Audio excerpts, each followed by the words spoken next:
Hey everybody, so welcome back to Jim Bob's Garden.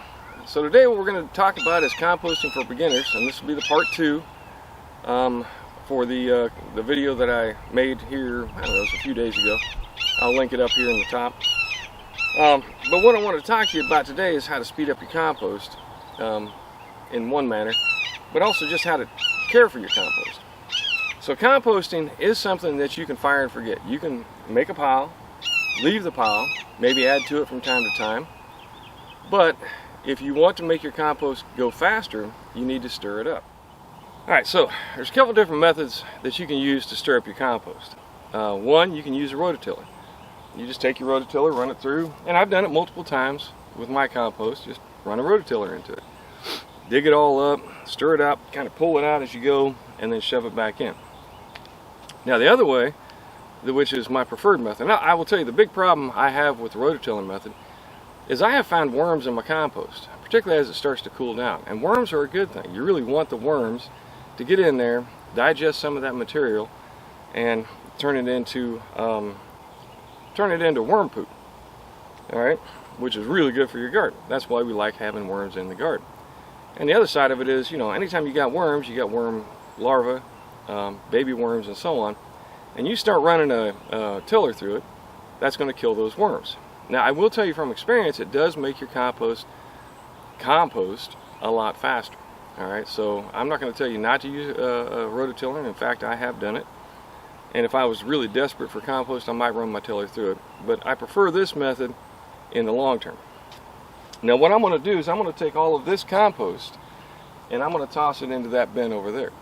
And when I do that, what I'm going to try and do is get the outer layers, and I'm going to put those on the bottom. So the idea is, and as we get down here,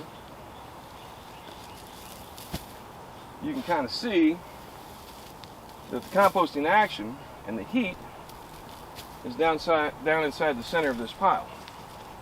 And so the idea is that what I'll do is I'll get the outside on the bottom and the inside on the top, and thereby kind of stir things around. Now as I do this, if I find I've got clumps like this, where you see things are kind of clumped up, I'll just kind of shake them up and try and separate them a bit. Not critical, but it does help. And you can see that this compost has really started to compost down. It's looking a lot less like grass clippings and a lot more like dirt, which is what we're looking for. Now you're never going to get all, well I guess you can if you wait long enough, but it takes a long time to get everything in your compost broken down to where it looks like dirt. Alright, so let me go ahead and get this put over there, and then we'll come back and I'll show you how it looks. But remember, you want the outside on the inside and the inside on the outside when you're stirring up your heat. Oh, and by the way, if you're looking for a workout, this is a great way to get a workout in the morning.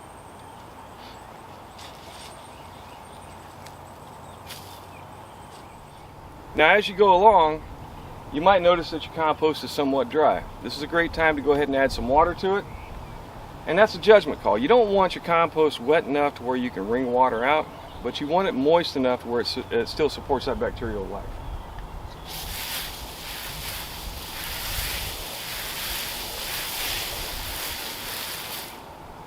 So toss some water on it as you go. Sometimes that'll help a lot.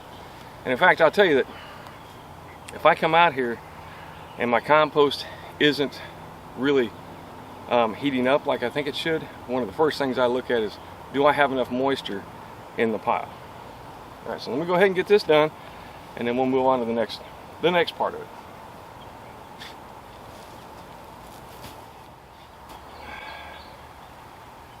Alright, well, I don't know if you can tell, but I'm sweating like crazy. Very humid out here. It's supposed to be like a rainy, humid day today, but either way, I am sweating real bad. At any rate, so when it comes time to add things to your compost pile, how do you go about doing that? Oh, and by the way, this compost pile that we created, I want to say like 4 days ago, is already up to about 138 degrees, thereabouts. Even though it's still a small pile, it's working very fine and really warming up.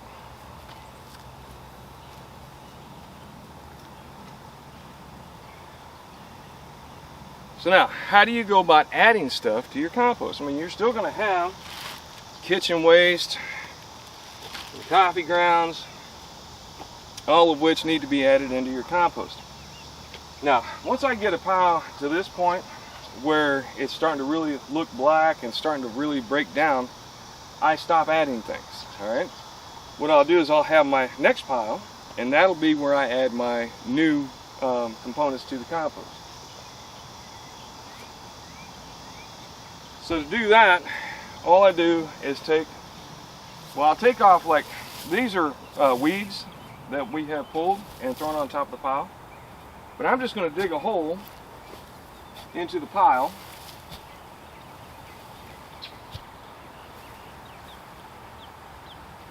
And you can see that's steaming very nicely. But I'll dig a hole down into the pile in the center.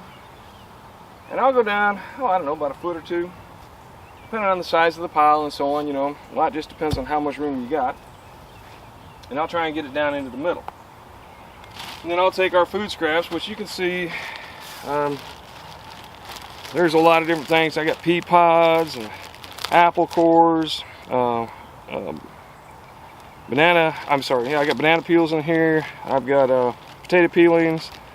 I've got the leavings from my wife's tea, eggshells, lots of different stuff. And I'll take that and I'll throw it in here. Now, yeah, that smells a little ripe, all right? But this is one of the problems that a lot of people talk about. So, I don't want my backyard to stink, so I don't want to grow compost. Well, I will tell you that once I'm done here, this will not stink. Now, you can also take greens, like I have those, that's just a weed that was growing here.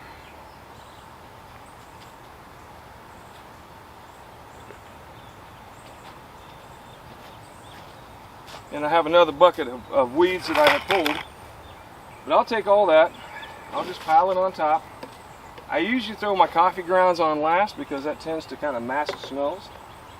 But I will tell you that if you do this, dig it into a hole and then pour more stuff on top, that will mask the smell even as it's rotting down.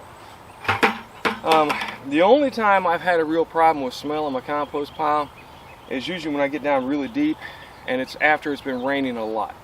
What'll happen is you'll get anaerobic bacteria growing, and basically that means bacteria that grow without the benefit of having oxygen. And that's usually a result of having too much water and not stirring your compost enough. But even that tends to be only down in the center of the compost pile.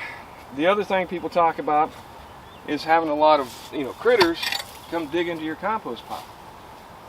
Now, either I just don't have a lot of critters, which I know is not true because I've got possums and I think I've got some yard rats, and I've got squirrels, and I've got a lot of different animals cruising around out here. Possums, armadillos.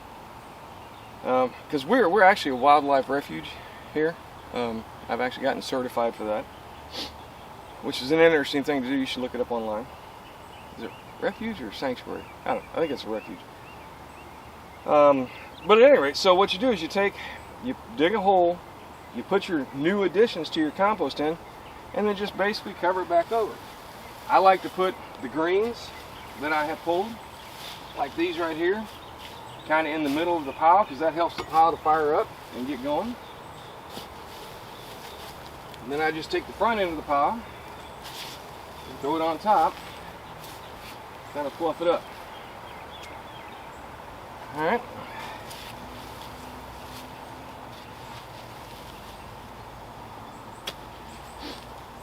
Alright, now, another issue like I've talked about is sometimes you have an issue where it just doesn't want to warm up.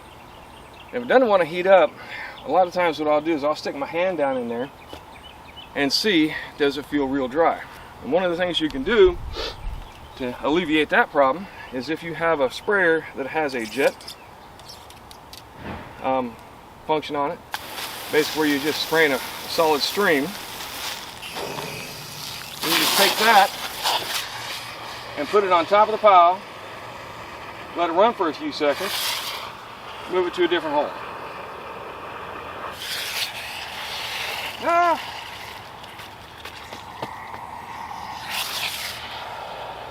And just basically inject some water down into your pile. Because what you'll find is by doing just the top watering, which I also do, you might get some of this to soak down to the bottom, but most of this water is going to get absorbed by that top layer and not really moisten the lower layers of this compost. Now, as we go along, I showed you how to build the pile, but as we go along throughout the week, we will add more stuff into the center. And then typically, if I'm not mixing things up, I will just throw weeds on the top. And then the next time I turn it, it'll actually cause that outside to go to the inside and rot down. And in the meantime, I've got like a coverage layer to, one, camouflage the smell of anything that's rotting down inside here. Because I'll put meat, milk, dairy, I put everything that'll rot down into my compost. Cardboard, you name it, it goes in it. All right. I'll be honest with you, I hear a lot of things about don't put this in your compost and don't put that into your compost. There's a really good resource out there by a guy named David the Good. It's called Compost Everything. And I firmly believe, and that's how I've been operating, is under those ideas that he's put forth. And basically, it's compost everything. If it will rot, throw it in. I shred up my mail. I throw in cardboard. I throw in all my scraps from in the kitchen. It doesn't matter what it is. I'm even throwing bones in. And if the bones don't all rot down, that's fine. And I'll be honest with you, even if I do get critters coming into the compost pile and digging stuff out, they're going to leave behind droppings, which is another good thing for my compost. Really doesn't bother me too terrible much. And I do have it out here far enough away from the house that it's not going to draw them towards the house. All right?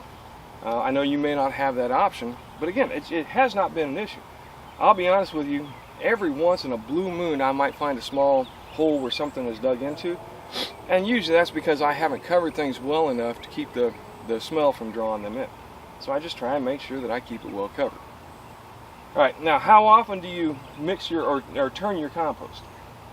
I've heard everything from never to every 4 days. I try and do it about once a week. Pick a day, make it your compost day. And if you do that, then basically every Thursday, let's say, or today's Tuesday, so let's say every Tuesday is compost day. And all you do is that'll be the day where you come out, and this whole process has taken me maybe half an hour. To take that compost, throw it in this pile, add compost to that pile, stir it up and wet it down, boom, we're done. And I'm back in the house or off pulling weeds or doing whatever else needs to be done in the garden. It doesn't take a long time. It is a pretty good workout. As you can see, I'm sweating. And it's a good workout. All right, it's good for the arms and back, legs and such. So that's how I go about adding to my compost and how I go about turning it. My recommendation is turn it at least once a week and within a month or two at the outside, depending upon humidity and temperature and various other things, the composition of your compost itself. But anywhere from a month to 2 months, you'll have good solid compost. Now I also want to tell you that if you took this compost that I just turned, all right, which is not completed, it's probably about halfway through the cycle, maybe 3/4 of the way. So I should be able to use this as regular compost probably in about 2 weeks. Now if I was to take this compost now, that's also fine. You don't have to have it completely broken down. There's nothing that says your compost needs to be fully broken down before you use it. And in fact, what will happen, and I did this last year and it worked very well, is I used it as a compost / mulch layer. Alright, so that's what I know about compost. Alright, thanks for stopping by. I really appreciate you all taking a look at my videos. Do me a favor, give me a like and a subscribe if you haven't already subscribed. But most importantly, grow something. Grow something in your backyard. And the best fertilizer for growing stuff is compost, because not only will you be growing food and vegetables in your backyard, but you'll also be growing your soil and putting some of the carbon back into the dirt where it belongs. Alright, thanks once again. Y'all take care and come back and see me.